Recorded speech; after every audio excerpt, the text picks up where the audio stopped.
영접하는 자, 곧 그 이름을 믿는 자들에게는 하나님의 자녀가 되는 권세를 주셨으니 이는 혈통으로나 육정으로나 사람의 뜻으로 나지 아니하고 오직 하나님께로부터 난 자들이니라. 요한복음 1장 12, 13절 말씀. 하나님의 자녀가 되려면 마틴 로이드 존스 목사님이 전합니다.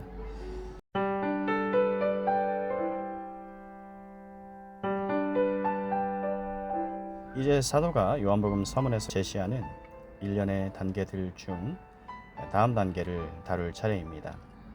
그리스도인의 삶을 참으로 충만하게 누리고 믿음과 구원의 온전한 확신을 얻기 위해 반드시 알아야 할 진리들이 있습니다.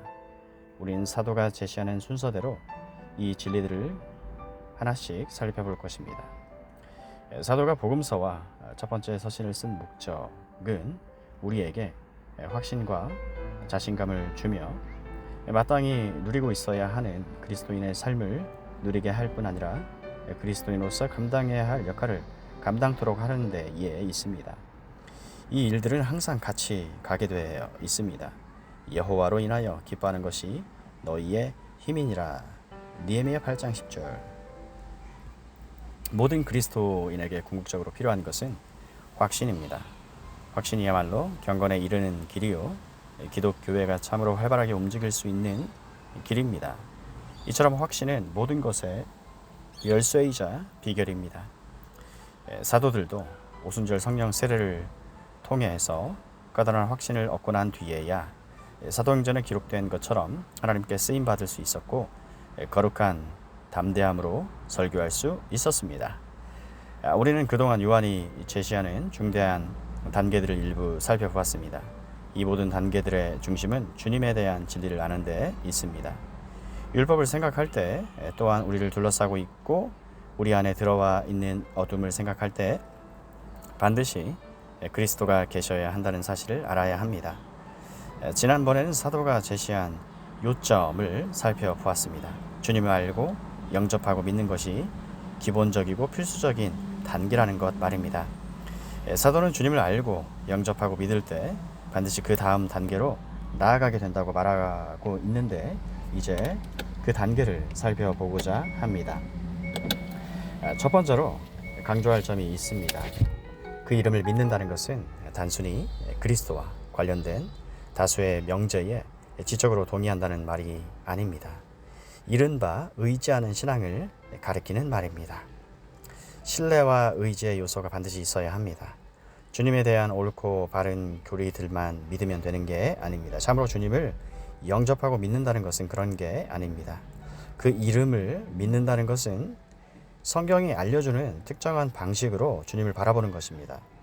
율법의 작용으로 알게 된 자신의 절실한 필요들을 채워주실 분으로서 그분을 의지하는 것 말입니다. 요한은 계속해서 주님을 의지하는 참된 신앙을 가진 사람, 주님을 진정으로 믿고 참으로 영접한 사람은 세상에서 가장 놀라운 사실을 알게 된다고 말합니다. 그것은 바로 자신이 하나님의 자녀가 되었다는 사실입니다.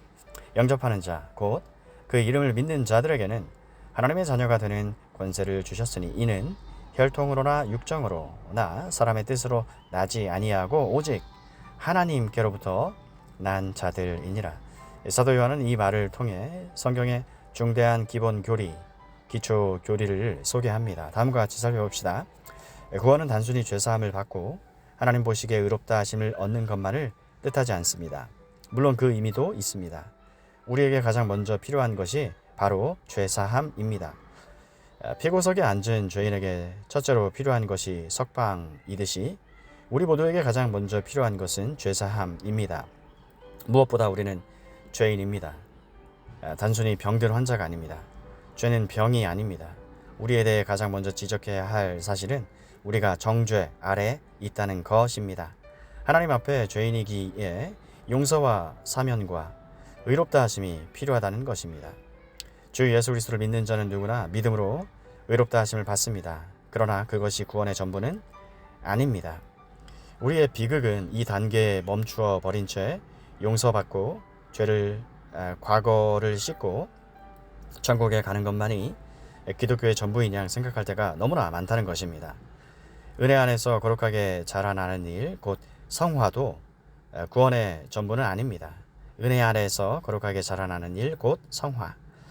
물론 성화 또한 기묘하고 필수적인 단계입니다. 죄의 책임뿐 아니라 죄의 권세에서도 구원받는 것은 놀라운 일입니다.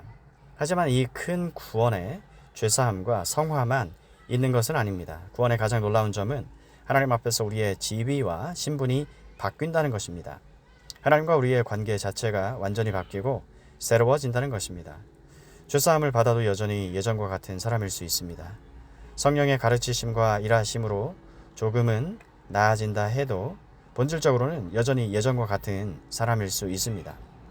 하지만 그리스도인들은 다릅니다. 기독교 메시지의 영광은 그 이상을 말한다는 데에 있습니다. 우리는 실제로 하나님의 자녀가 됩니다. 반복하지만 이것이야말로 가장 가슴 벅찬 교리가 아닐 수 없습니다. 요한은 서문에서 이 교리를 분명히 밝히고 있습니다. 그가 이처럼 서문에서 미리 밝히는 것은 우리가 하나님의 자녀가 된다는 이 교리야말로 요한복음의 주요 주제 중 하나이기 때문이라고 생각을 합니다.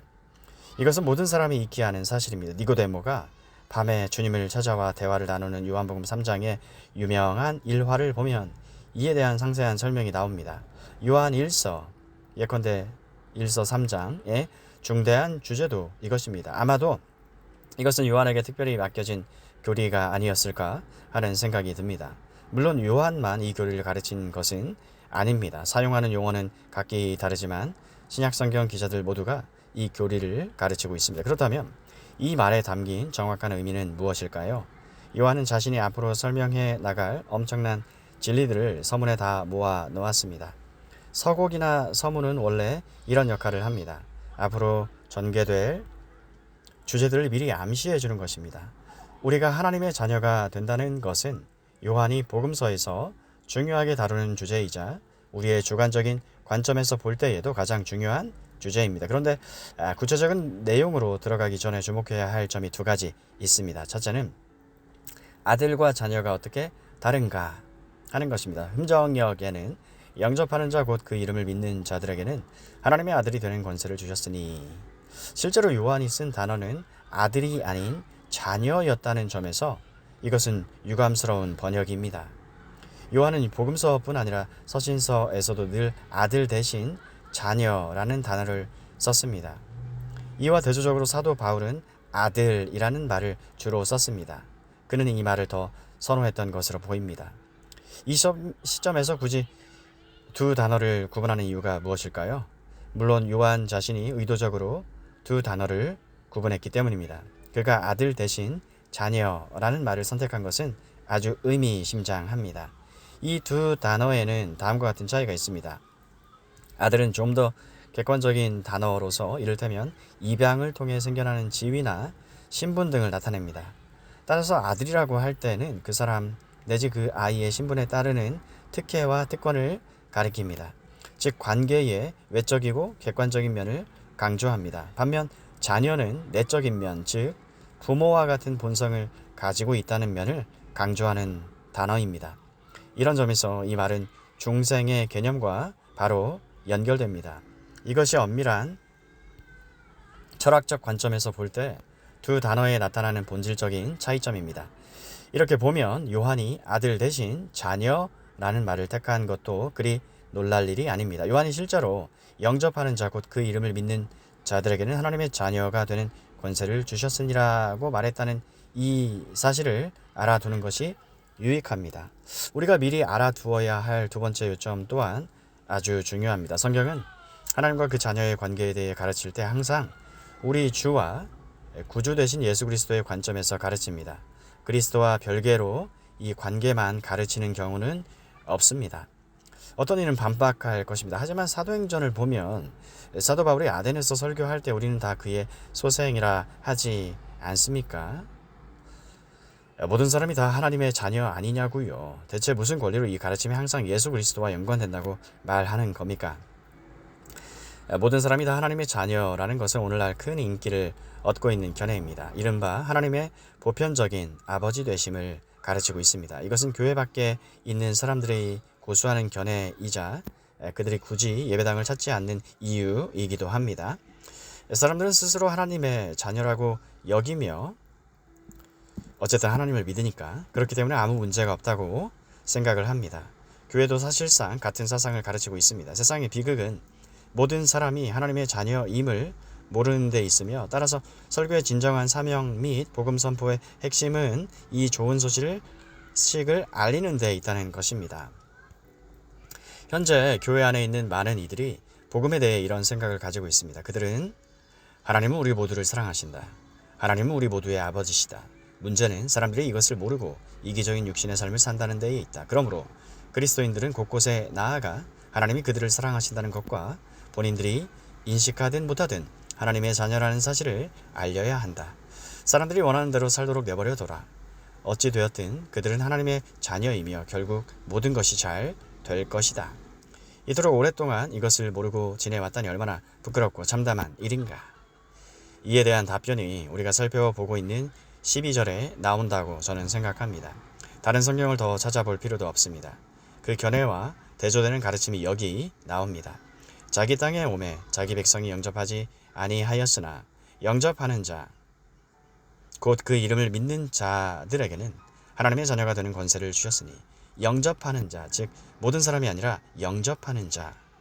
이 구절 자체가 하나님의 보편적인 아버지 되심이라는 거짓말 내지 오류에 대한 최종적이고 완벽한 답변입니다. 정말 모든 사람이 하나님의 자녀라면 하나님의 아들이 굳이 세상에 오실 필요가 없었을 것입니다. 모든 사람이 이미 하나님의 사랑을 받는 하나님의 자녀이고 결국 다 구원받을 텐데 왜 굳이 성육신이 필요하겠습니까? 요한이 서문에서 이런 엄숙한 말을 하겠습니까? 요한복음뿐 아니라 성경의 다른 책들이 제시하는 답변은 오직 하나님의 아들 안에서만, 오직 그 아들을 통해서만 자녀가 될 수 있다는 것입니다. 모든 사람이 아니라 영접하는 자만 자녀가 될 수 있다는 것입니다. 사도행전 17장 인용 구절을 볼 때 아버지 되심이라는 말은 하나님이 만유의 창조자라는 의미에서만 사용됩니다. 하나님이 만유의 창조자라는 의미에서만. 이 점에서 인류는 하나입니다. 모든 사람은 하나님이 지으신 피조물입니다. 문맥을 살펴보면 이 점을 확연히 알 수 있습니다. 성경은 절대 모순되지 않습니다. 한쪽에서는 영접하는 자에게만 하나님의 자녀가 되는 권세를 주신다고 하고, 다른 쪽에서는 모든 사람이 이미 하나님의 자녀이므로 그 사실만 알려주면 된다고 하지 않습니다. 구약과 신약을 처음부터 끝까지 읽어보면 하나님의 자녀와 그렇지 않은 자들 사이에 큰 간극이 있는 것을 알 수 있습니다. 모든 인류가 자동적으로 하나님의 자녀가 된다고 주장할 경우 신약성경 대부분이 완전히 무의미해집니다. 신약성경은 언제나 우리 주 예수 그리스도 안에서만, 오직 그를 통해서만 모든 혜택을 얻는다고 가르칩니다. 요한복음 14장에서 주님이 친히 하신 말씀을 들어보십시오. 내가 곧 길이요 진리요 생명이니 나로 말미암지 않고는 아버지께로 올 자가 없느니라. 요한복음 14장 6절. 다른 길은 없습니다. 실제로 모든 혜택은 칭이든 성화든 영화든 그리스도를 통해 옵니다. 그렇습니다. 특히 하나님의 자녀가 되려면 반드시 그를 통해 나아가야 합니다. 요한복음 서문이 말하듯이 그는 하나님의 영원한 아들이었으며 지금도 하나님의 아들입니다. 그렇기 때문에 하나님의 자녀가 되고 아들이 되려면 반드시 그를 통해 나아가야 합니다. 그는 영구한 아들의 신분을 가지신 분입니다. 그가 세상에 오신 것은 우리도 그 신분에 참여케 하며 그 신분을 공유케 하시기 위해서였습니다. 우리는 오직 그를 통해서만 아들이 됩니다. 요한복음 1장 12절이 말하는 모든 내용에 유의하는 일이 중요합니다. 모든 사람이 절로 하나님의 자녀가 되는 것이 아닙니다. 자녀가 되기 전에 먼저 필요한 일이 있습니다. 구원의 좋은 소식은 모든 사람이 이미 하나님의 자녀이며 늘 하나님의 자녀였다는 것이 아니라 이제야말로 하나님의 자녀가 될 수 있다는 것입니다. 이것이 진정한 복음 선포입니다. 12절을 표면적으로 볼 때 미리 생각할 문제가 두 가지 있습니다. 먼저 12절이 가르치는 내용을 알아야 합니다. 사도 요한은 영접하는 자, 곧 그 이름을 믿는 자들에게는 하나님의 자녀가 되는 권세를 주셨으니 라고 말합니다. 여기에서 권세란 무엇일까요? 이것은 흥미로운 단어입니다. 이 뜻을 명확하게 파악하는 일이 꼭 필요합니다. 권세의 의미를 다음과 같이 설명하는 사람들이 있습니다. 그들은 예수 그리스도를 믿으면 하나님의 자녀가 될 가능성이 생긴다고 말합니다. 즉 권세를 가능성으로 해석하는 것입니다. 그 가능성을 실현하는 주체, 어느 쪽을 택할지 결정하는 주체는 당사자입니다. 그 가능성을 붙잡는 사람은 하나님의 자녀가 됩니다. 사람들은 종종 이렇게 가르쳐 왔습니다. 12절에 대한 로마 가톨릭의 공식적인 가르침도 이것입니다. 하지만 저는 이 해석이 완전히 잘못된 것임을 밝히고 싶습니다. 권세라고 번역된 그리스어를 보십시오. 이건 아주 흥미로운 단어입니다. 신약 성경에서 다양한 의미로 102차례 사용되고 있습니다. 그러나 무언가를 할 수 있는 물리적, 도덕적, 영적 힘이라는 의미로 사용된 경우는 단 한 번도 없습니다. 권세는 권한을 뜻합니다. 즉 하나님의 자녀가 되는 권한을 주신다는 것입니다. 또한 권리나 특권 내지는 영예를 뜻하기도 합니다.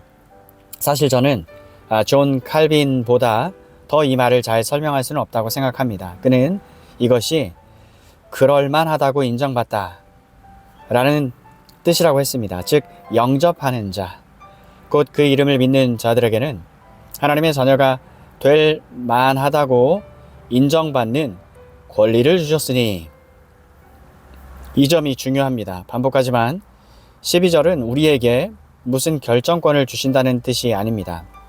주님을 믿는 자들은 하나님의 자녀가 되는 영예로운 자리로 옮겨주신다는 뜻입니다. 권세는 양자택일의 가능성이 아닙니다. 그리스도를 알고 영접하고 믿음으로써 얻는 영예입니다. 이 두 가지, 즉 믿는 일과 하나님의 자녀가 되는 영예 중에 무엇이 먼저냐 하는 것은 흥미로운 주제입니다. 종종 사람들 사이에 논란거리가 되어 왔습니다. 이것은 제가 보기에도 흥미로운 주제이지만 구원에 있어 본질적으로 중요한 문제는 아닙니다. 어떤 의미에서 이 두 가지는 동시에 발생하기 때문에 따로 분리할 수가 없는 것 같습니다.